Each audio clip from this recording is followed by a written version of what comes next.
finally doing something I really enjoy, and trying to become self-sufficient, or at least as self-sufficient as I can. And God has blessed my wife and I quite a lot in the recent years, being able to buy equipment we have and things that we need to work on the homestead. And we really enjoy this lifestyle. And we're not fully sufficient yet, but we're working on that, and we're getting there. We produce a lot of the food that we eat. We don't have to buy near as much at the stores. We have plenty of eggs, free-range organic eggs. And as you watch our videos, you'll see why the chickens have to be in a chicken tractor.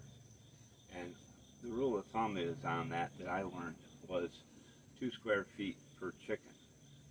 I have a little bit more room than that, and I'd like to have more room for them if I can. But I have a section of our land just for the chickens, so they don't run out of grass, and because they need the grit also to digest their foods.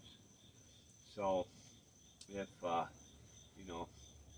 someone's raising their chickens in a cage, they're not getting everything that they need. They need to be out on the grass and in the dirt. And I do buy chicken feed for them also that is very healthy for them, and they like that.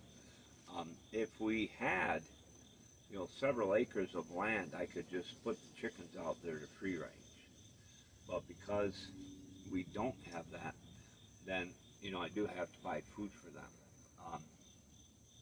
It takes a lot of land, whether you have goats or cows or chickens, to be able to feed them entirely off the land. We don't have that luxury, but what we do have is enough to do what we need to do.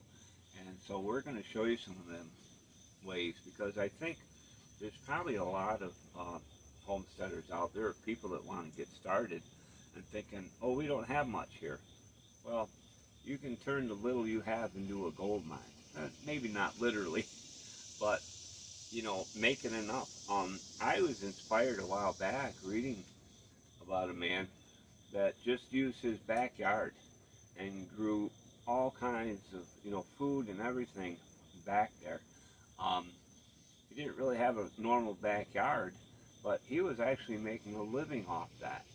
And so I know it's quite possible, and we're getting there. We've been doing this for several years now, and having this place is really a blessing. So I hope you'll join us on the journey. Subscribe to the channel, and watch what we do, and I'll show you some of the things we've bought to help us here and make life easier. Keep coming back, and we're always willing to learn also, and because none of us know it all, right?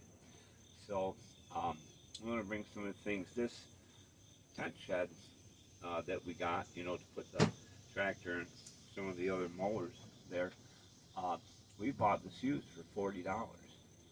And so that's some of the way we save money, because this could have been $200, $250, and so and it's still in good shape. So I'm happy with this. I come in here and keep it out of the rain. I gotta wash the tractor a little bit. I have a trailer that I use, like when we come in the front, with chicken feed or dirt or whatever, I'll put it in the trailer. But a couple times I said I'll just put it on the hood of the tractor and drive it in, and that's what I did. But so these aren't always the cleanest machines because they're being used constantly. But I hope you'll join us in our journey and keep coming back. I hope you have a great day, and God bless you real good.